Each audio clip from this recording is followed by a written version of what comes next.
What does it mean to be strong? Is it physically being able to push weight you never believed you could before? Or is it the strength of your relationships with the people that you love? Is it mental resilience and the determination to succeed in intellectual races? Or is it in your confidence to put yourself out there and do things that are fun and new and exciting? So to regroup here, what does it mean to be strong?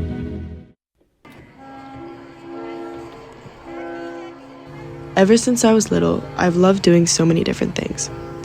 But what I noticed when it came to loving so many activities is that I would often pick something up, become hyper-fixated with it for a few months, forget about it because I've found something else, and then rediscover it a couple months later. This is a cycle that has continued up until now. It's rewarding at first, being able to be good at a lot of things, but I developed turmoil growing up because I realized I wasn't great at just one thing. A lot of skills and different mediums that may interest you understandably take a lot of time and patience in order to, quote-unquote, master it.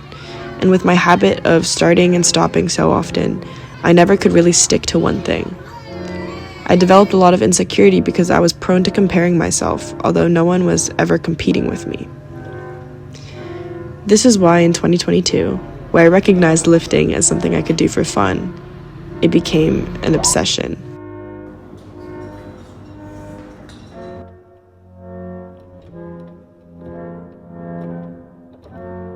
Where so many things, especially in high school, felt out of control, I knew that one thing was.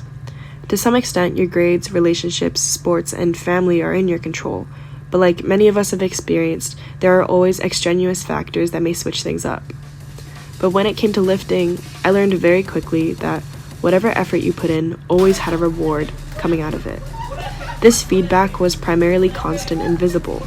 You could physically see when you got stronger. You could physically feel when you could push that weight.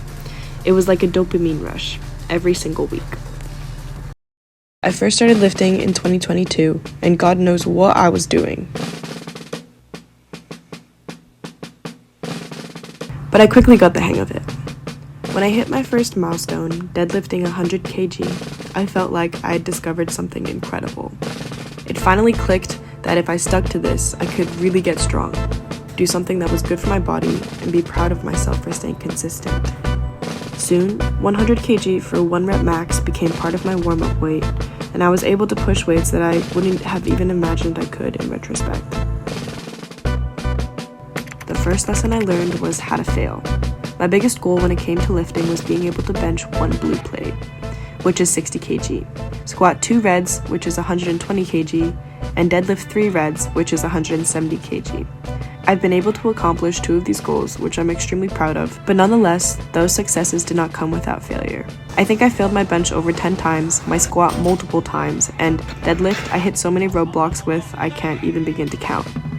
Even then though, I could still reflect on what I had accomplished, and knowing that as long as I worked hard enough, I would eventually overcome those failures. I always knew that I'd get it eventually. The second thing I learned was that there are 2 types of failures: comfortable failure and fearful failure. I thought that I was extremely resilient because I had kept up with this hobby of mine for roughly 2 years and got somewhere worth being proud of through sweat and hard work.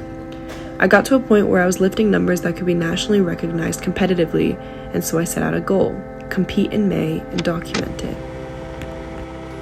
Except that's when things started going downhill.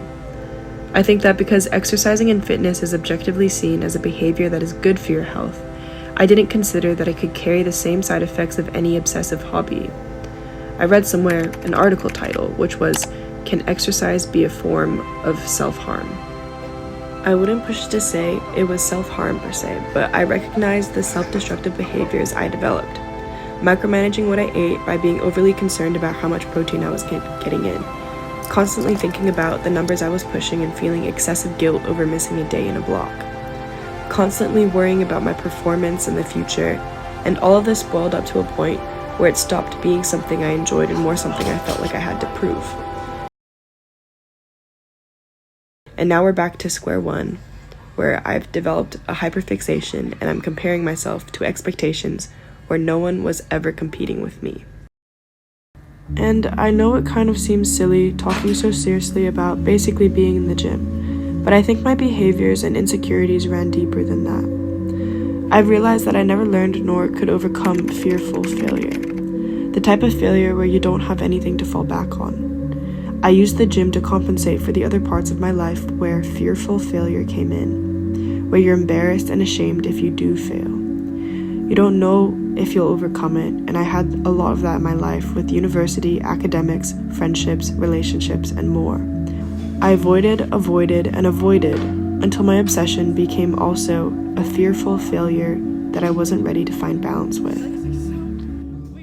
Now that we've gotten to this point, I'll ask the same question. What does it mean to be strong?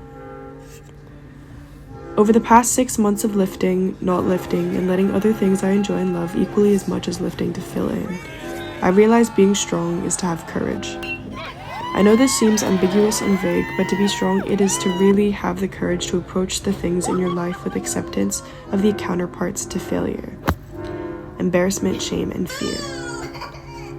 I think I've fallen, like many people do at times, into such a bubble that I don't remember how insignificant I am in the grand scope of things. And with the short-term outcomes of failures, the lows you'll feel are so inconsequential to the greater feelings from things that fulfill you and bring you joy, which soon will come. What I've learned about being strong is having the courage to be bad at things and having the courage to embrace the little wins you do have. To find balance is to not fall into the cycle of doing the things you love for anyone but yourself. This was my obsession with fitness and how I found balance. Thank you.